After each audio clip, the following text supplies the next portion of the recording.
और ग्लोबल बाजारों की तर्ज पर भारतीय बाजारों में भी आज खरीदारी का सेशन रहा। लगातार 7 दिन की गिरावट के बाद आज निफ्टी मजबूती लेकर बंद हुआ और 11,300 का स्तर होल्ड किया है। सेंसेक्स में 450 अंकों की बढ़त के साथ क्लोजिंग हुई, तो वहीं निफ्टी बैंक ने 300 अंकों से ज्यादा का उछाल आज के सेशन में दर्ज किया।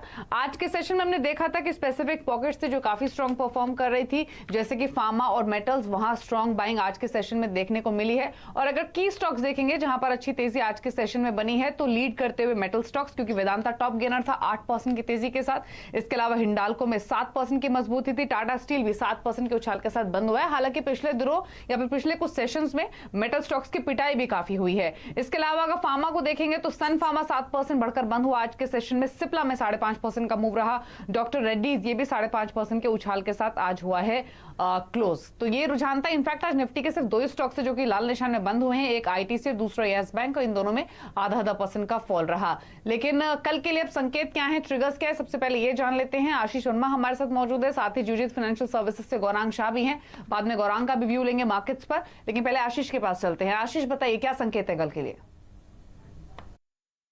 देखिए, इंपॉर्टेंट दिन होगा। एक तो वेडनेसडे, तो हफ्ते के मिड पॉइंट पे आके हम खड़े होंगे, और सबसे इंपॉर्टेंट जो आज शाम को ग्लोबल टेली कॉन्फ्रेंस हुई है, तमाम इंपॉर्टेंट फाइनेंस मिनिस्टर्स और सेंट्रल बैंकर्स के बीच में कोरोना वायरस से कैसे जूझा जाए, उस पर, उसके आउटकम पर हम कल सुबह रिएक्ट कर रहे होंगे। अच्छा, प्राइमरी मार्केट्स का एक्शन तो ऐसे ही पिकअप हो चुका है और तूल पकड़ेगा। SBI cards and payment services का जो आईपीओ सब्सक्रिप्शन के लिए खुला हुआ है, कल डे 3 होगा और कल नॉन रिटेल के लिए आखिरी दिन है। हम रिटेल के लिए दरअसल थर्सडे को भी ये आईपीओ सब्सक्रिप्शन के लिए खुला रहेगा। एंटनी वेस्ट हैंडलिंग सेल नाम की कंपनी का आईपीओ कल खुलने जा रहा है।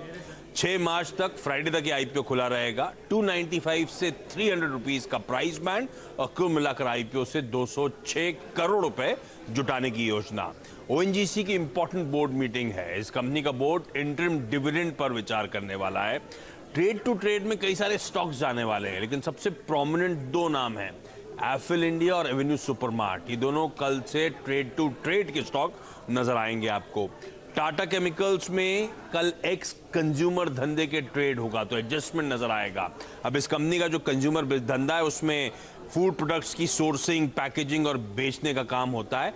सिर्फ सॉल्ट का धंधा टाटा केमिकल्स में फिलहाल के लिए कंटिन्यू करेगा, तो एडजस्टमेंट कल आपको स्क्रीन पे नजर आएगा। अच्छा, साथ साथ एक्स डेट है इंटरिम डिविडेंड्स की। कुछ प्रोमिनेंट नाम ले लेता हूं। अपोलो टायर्स 3 रुपए, एक्साइड 2.5 रुपए और सुंदरम फास्टनर्स 2 रुपए 80 पैसे।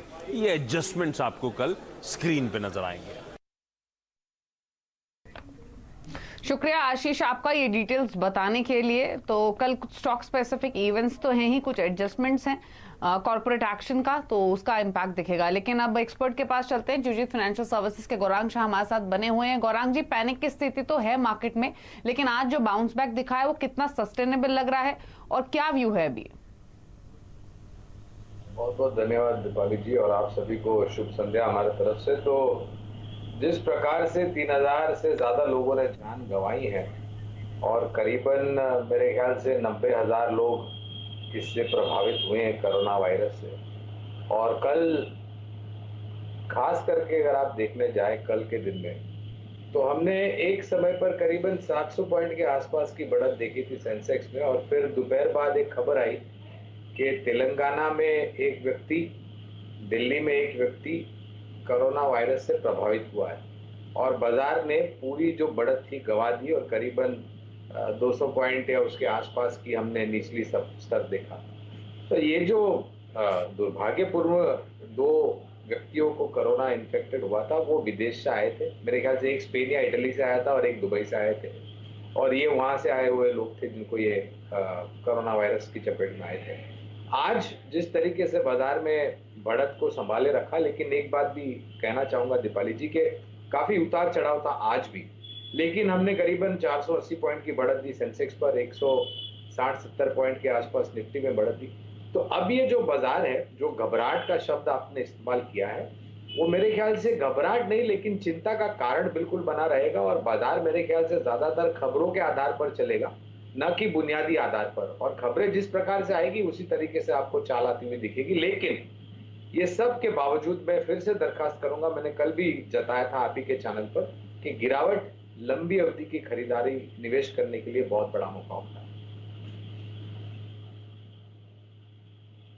बिल्कुल।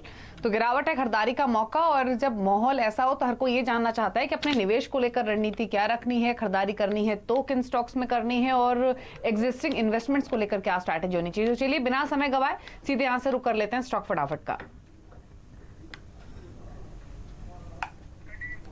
और पहले जो सवाल आया है हमें कोलकाता से आया है, कौशिक शर्मा का सवाल है इनका स्पाइस जेट पर, और इनके पास 850 स्टॉक्स हैं और जो परचेजिंग प्राइस है वो 117 रुपए का है। और हमने एविएशन स्टॉक्स में गौरांग जी कोरोना वायरस की डर की वजह से कि ट्रैवल कम होगा, पैसेंजर लोड फैक्टर पर इंपैक्ट आएगा, उसका इंपैक्ट हमने प्राइसेस पर देखा है पिछले 2-3 दिनों में स्पेशली। लेकिन स्पाइस जेट को लेकर क्या स्ट्रैटेजी इनकी होनी चाहिए क्योंकि ये लॉस में है? देखिए, पहले तो उड़ान क्षेत्र में हमें एक ही शेयर पसंद है, वो है इंटरग्लोब एविएशन। हालांकि इस कंपनी में भी कुछ खबरों को लेकर के नकारात्मक परिस्थिति खड़ी हुई, लेकिन वो मेरे ख्याल से छुट्टियां मध्यम अवधि के लिए। और जो आप जिक्र कर रहे थे कोरोना वायरस का, तो उड़ान क्षेत्र और उसके साथ साथ मेरे ख्याल से कुछ हद तक जो ट्रैवल रिलेटेड कंपनियां हैं, होटल्स हैं मिसाल के तौर पर, उन पर बुरा असर पड़ता है क्योंकि कैंसिलेशन काफ़ी होते हैं और चेतावनियां काफ़ी दी जाती है एक देश से दूसरे देश में मुसाफरी करने से। अनफॉर्चुनेटली इस पर स्पेसिफिक कवरेज नहीं है, लेकिन हाँ, एविएशन सेक्टर में किसी भी तरह की राहत बहुत जल्द आए उसकी उम्मीद मुझे बहुत कम लग रही है। ठीक है, अगले कॉलर हमारे साथ सत्यप्रकाश हैं अलीगढ़ से। सत्यप्रकाश जी नमस्कार, बताइए क्या सवाल है आपका? 85 रुपीज। कौन सा स्टॉक है आपके पास? Bank of Baroda? हाँ जी, बैंक ऑफ बड़ौदा। बताइए। 1000 शेयर 1000 शेयर लिए हुए 85 रुपीज में। ठीक है गौरांग जी, बैंक ऑफ बड़ौदा 85 की बाइंग है, 72-73 पर बंद हुआ है, थोड़ा लॉस है, 1000 शेयर है, क्या सजेशन है? देखिए, अगर इनका निवेश लंबी अवधि के लिए तो पहले तो मैं बने रहने की राय दूंगा। और ये बैंक में मर्जर हुआ था, विजया बैंक और देना बैंक, और कभी भी दीपाली मर्जर के पश्चात जो नतीजे आते हैं वो थोड़े निराशाजनक होते हैं क्योंकि काफी कुछ बोझ संभालना होता है मर्ज्ड एंटिटी को। लेकिन अगर इनके पास समय सीमा है तो जो नीतियां सरकार ने रखी है सामने एनसीएलटी आईबीएससी के तहत, उस पर जो रेजोल्यूशन है वो तीव्र गति से आना शुरू हो जाएगा। तो अगर लंबी अवधि का नजरिया है और तात्पर्य लंबी का अवधि का होता है कम से कम 1.5-2 साल, तो ये बने रह सकते हैं। मेरे ख्याल से 135-140 आने में कोई दिक्कत नहीं होनी चाहिए बैंक ऑफ बड़ौदा। ठीक है, होल्ड कीजिए, थोड़ा पेशेंस रखिए, समय दीजिए, 135-140 तक के लेवल्स पॉसिबल हैं। अगले कॉलर संदीप है हमारे साथ बेंगलुरु से। संदीप जी नमस्कार, बताइए सवाल अपना। नमस्कार मैम। मेरे पास वेदांता 2000 शेयर्स हैं, होल्डिंग कर रहा हूँ, 144 प्राइस है। सो कुछ और क्वांटिटी ऐड किया जा सकता? ओके, और क्या इसका फ्यूचर है? ठीक है, पूछ लेते हैं गौरांग जी से। वेदांता 144 की बाइंग है। आज तो वेदांता हालांकि 8-9% बढ़ा है गौरांग जी, लेकिन मेटल्स को लेकर थोड़ी सी दिक्कत तो बनी हुई है, ये कोरोना वायरस के मद्देनजर, उससे पहले ट्रेड वॉर के मद्देनजर। अब इम्पोर्टेंट सवाल ये है कि क्या ऑन डिप्स एवरेज करना चाहिए या फिर नहीं, क्या सजेशन है? हम तो राय देंगे गिरावट पर आपको जरूर एवरेज करना चाहिए। और वेदांता अब सिर्फ धातु कंपनी नहीं रही है दीपाली, ये एक multi diversified natural resource company भी बन गई है और इसमें कच्चा तेल भी आ गया है क्योंकि केन का मर्जर हुआ है वेदांता के साथ। और अगर पूरे पहलू को देखूं तो मैं एक बात मुझे समझ में आती है कि सरकार अगर भारत निर्माण की बात कर रही है और इतना बड़ा खर्चा करने की बात रही है, तो लोहा और सीमेंट तो आपको जरूर इस्तेमाल होगा क्योंकि उसके बिना आप कोई मजबूत या सक्षम ढांचा नहीं बना सकते। तो पहले तो बने रहें। और इनका निवेश मेरे ख्याल से 144 के आसपास है। स्टॉक करीबन 120 के आसपास आकर के बंद हुआ। पूरी क्वांटिटी नहीं, लेकिन अगर आपके पास 2000 शेयर है तो मेरी राय में 750 या फिर 1000 शेयर, यानी कि 45 to 50% जो क्वांटिटी है आपके पास, वो आप एवरेज कर सकते हैं। ठीक है, तो एवरेज करने की सलाह है और लॉन्ग टर्म के लिए बने रह सकते हैं इस निवेश में। अगले कॉलर ब्रजुल शाह हमारे साथ हैं श्रीरामपुर से। ब्रजुल जी नमस्कार, बताइए क्या सवाल है आपका? 500 शेयर लिए हैं 1130 के प्राइस।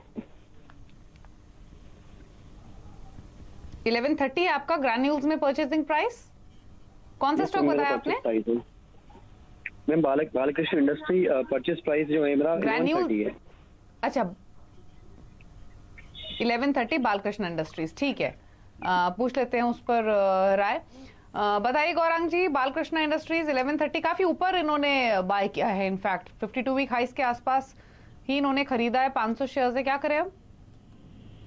ये टायर क्षेत्र से जुड़ी हुई कंपनी है और ऑटो सेक्टर का हमने हाल तो देखा ही है, जिस तरीके से महीने दर महीने बिक्री के आंकड़े आए और जो रुझान मैंने देखा। इस कंपनी पर हमारी एक समय पर कवरेज थी, लेकिन लक्ष्यांक आने के बाद हमने मुनाफा वसूली की राय दी थी। अगर ये चाहे तो परिवर्तन कर सकते हैं, यही क्षेत्र में करना है तो मेरे ख्याल से सीएट एक बेहतर कंपनी है। और अगर आप इस क्षेत्र से निकल करके कोई दूसरे क्षेत्र में जाना चाहते हैं तो मैं निजी क्षेत्र बैंक, 2 बैंक का नाम लूंगा, एक है आईसीआईसीआई बैंक, दूसरा एक्सिस बैंक। आप चाहे तो इसमें परिवर्तन कर सकते हैं और अगर आप लंबी अवधि के लिए ये परिवर्तन करते हैं तो जो नुकसान हो रहा है उसकी भरपाई हो सकती है कुछ हद तक। ठीक है, तो एग्जिट करने की सलाह है बालकृष्ण इंडस्ट्रीज से, और एक्सपोजर अगर लेना ही है टायर स्पेस में तो सीएट आप खरीद सकते हैं। एक सवाल आया है विशाल का सूरत से, और सवाल है इनका यस बैंक पर। 5500 शेयर्स है इनके पास और जो परचेजिंग प्राइस है वो 73 रुपए का है। ऊपर इन्होंने लिया है ये स्टॉक और अब तो काफी नुकसान में है, आधे से भी ज्यादा पूंजी ये अपनी गवा चुके हैं। क्या करना चाहिए गौरांग जी? सवाल कुछ समय पहले पूछना चाहिए था इनको।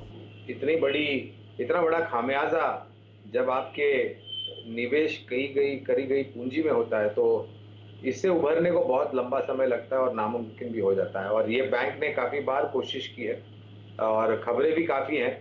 और दीपाली, एक चीज है कि ये बुनियादी आधार पर नहीं, ये खबरों पर ज्यादा चलता है।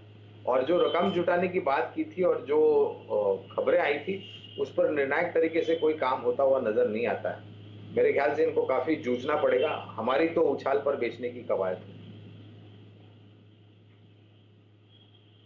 ठीक है, उछाल पर बेचने की राय है, एग्जिट कीजिए, यही सजेशन होगा। अगला सवाल है हमारे साथ फेसबुक पर ही आया है और ये सवाल है सुवेन लाइफ साइंसेस पर।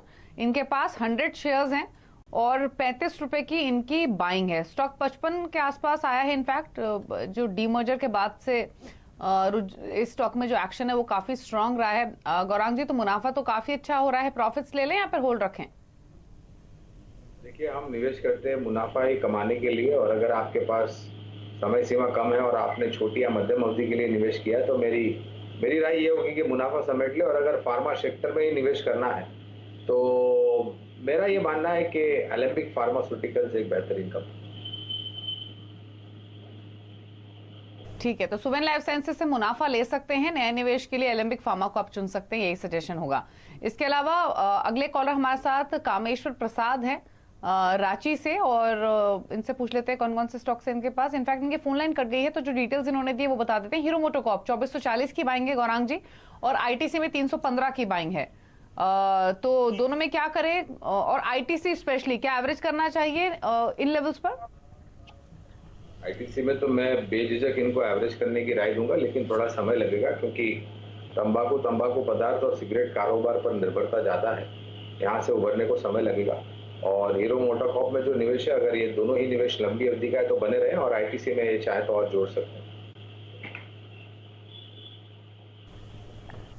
तो होल्ड करने की सलाह है लॉन्ग टर्म व्यू के साथ। आईटीसी एवरेज कर सकते हैं अगर आपकी पॉकेट अलाउ करे तो, लेकिन बने रहिए दोनों ही शेयर्स में। चलिए, इसी के साथ एक ब्रेक का वक्त हुआ है, लेकिन जब वापस लौटेंगे तो आपको बताएंगे कि मौजूदा स्थिति में आप निवेश कहां कर सकते हैं। एक स्टॉक वैल्यू पिक के तौर पर आपको बताएंगे एक ब्रेक के बाद।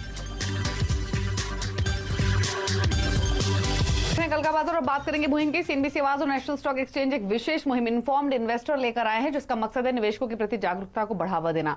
यदि आप किसी भी व्यापार लेन देन को नोटिस करते हैं या आपके द्वारा अधिकृत नहीं है तो आप साइबर क्राइम का शिकार हो सकते हैं। अगर ऐसा कुछ है तो अपने ब्रोकर को तुरंत जांच करने के लिए कहें। आप जांच के दौरान अस्थायी रूप से अपने खाते को फ्रीज कर सकते हैं। एक सतर्क निवेशक ही आने वाले खतरे को तुरंत भांप लेता है, इसलिए जागरूक रहे और सतर्क रहे। गौरांग जी, आप क्या कहना चाहेंगे इस मुहिम पर और इस मुद्दे पर?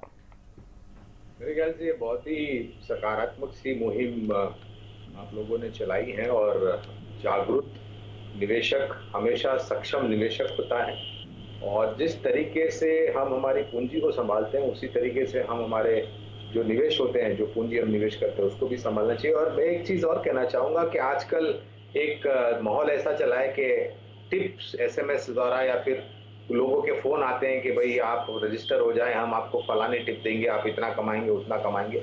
मेहरबानी करके इन सब बातों पर गौर मत कीजिए। सेबी रजिस्टर्ड ब्रोकर के पास जाइए, जांच पड़ताल करके ब्रोकर के बारे में मालूमात करके अकाउंट खोलिए, जानकारी सही दीजिए और ब्रोकर के पास से जो जानकारी आती है उसको भी ध्यान में रखें। जी, तो एक सतर्क रहना अपनी इन्वेस्टमेंट्स को लेकर बहुत ही जरूरी है और कोई भी आप सस्पिशियस एक्टिविटी देखें तो उस पर तुरंत एक्शन लें। लेकिन आगे बढ़ते हैं और यहां से सीधे रुक करते हैं वैल्यू पिक का।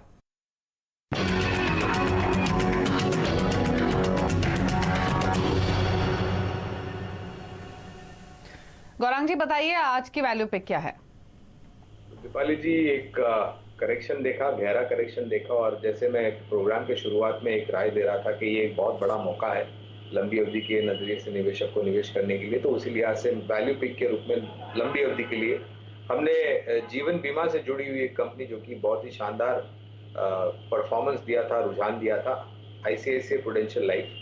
ये करेक्शन में मेरे ख्याल से ये स्टॉक 460 या 450 के आसपास आया या उसके नीचे आया। नतीजों के आधार पर बहुत ही सकारात्मक से आंकड़े आए थे, हमारे जो उम्मीद थी उससे बेहतर। और जिस तरीके से एक बहुत बड़ा मार्केट है इंश्योरिंग द अनइंश्योर्ड और जिस तरीके से सरकार की भी मुहिम चली है दीपाली, हमें लग रहा है कि और इसका मार्केट शेयर भी काफी बड़ा है। ठीक है, बजट में कुछ अड़चने आई हैं लेकिन वो मेरे ख्याल से इस कंपनी के कारोबार को किसी तरह की हानि नहीं पहुंचाएंगी और अगर आप यहाँ पे निवेश करते हैं तो आपका नीचे तरफ के दायरे काफी कम हो जाते हैं और 545 तक के एक बहुत ही कंजर्वेटिव टारगेट हम लेकर के चल रहे हैं और मुझे पूरी उम्मीद है नतीजों के आधार पर हम ये जो लक्ष्यांक है उसको ऊपर की तरफ भी लेके जाएंगे। बिल्कुल, तो खरीदने की सलाह ICICI प्रूडेंशियल 455 है मौजूदा प्राइस और अगर आप लॉन्ग टर्म के हिसाब से लेते हैं तो जो लाइकली टारगेट्स हो सकते हैं वो 550 रुपए के आसपास हो सकते हैं। तो खरीदने की सलाह है ICICI प्रूडेंशियल में जो कि 455 के आसपास हुआ है बंद। तो ये व्यू है गौरांग जी का आज की वैल्यू पिक के तौर पर ICICI प्रूडेंशियल में। लेकिन गौरांग जी, जब आपने ICICI प्रूडेंशियल का जिक्र किया ही है तो बहुत सारे इन्वेस्टर्स ऐसे भी हैं जो कि HDFC लाइफ या फिर SBI लाइफ में पोजीशन होल्ड करते हैं, उन स्टॉक्स पर क्या व्यू है आपका? तीनों ही कंपनी के बारे में मैं हमारी राय दे देता हूँ, ICICI प्रूडेंशियल, SBI लाइफ और HDFC लाइफ। और ये तीनों ही कंपनियों पर दीपाली जी जब IPO आया था तब हमने लंबी अवधि के लिए निवेश की कवायद की थी और निवेश के और अगर आप तीनों ही कंपनियों का रुझान देंगे पिछले साल 1.5 साल में तो मेरे ख्याल से कम 20-25% का आसपास के इजाफे इन तीनों ही कंपनियों ने दिए हैं अगर आप निचला स्तर और ऊपर का स्तर देखें तो। और ये जो मैं बात कर रहा था ये 3 कंपनियां और उसके साथ साथ LIC, हालांकि LIC लिस्टेड नहीं है लेकिन जीवन बीमा से जुड़ी हुई कंपनी मेरे ख्याल से काफी शानदार परफॉर्म करेगी। और ये जो बजट में थोड़ी अड़चन आई उसको लेकर के मुझे नहीं लग रहा है कि कोई खामियाजा नतीजों में आपको देखने मिलेगा, उल्टा मुझे लग रहा है कि सरकार की जो नीतियां उसके आधार पर इनको और भी सफलता मिल सकती है। जी चलिए, तो ये व्यू है तमाम इंश्योरेंस स्टॉक्स पर। गौरांग जी, कोई डिस्क्लोजर आपकी ओर से? बहुत बहुत धन्यवाद दीपाली जी, आपका जो भी शेयर के बारे में हमने जानकारी आपके सामने रखी है या फिर राय दी है वहां पर हमारा कोई निजी निवेश नहीं, लेकिन हम इसी तरीके से राय हमारे क्लाइंट्स को देते हैं और आप सभी को शुभ रात्रि हमारी तरफ से। जी चलिए, शुक्रिया आपका गौरांग जी आने के लिए शो में और सभी स्टॉक्स पर अपने व्यूज देने के लिए। इसी के साथ कल का बाजार में तो इतना ही, लेकिन खबरों पर लगातार अपडेट के लिए CNBC आवाज से जुड़े रहिए ट्विटर, फेसबुक और यूट्यूब के जरिए। नमस्कार।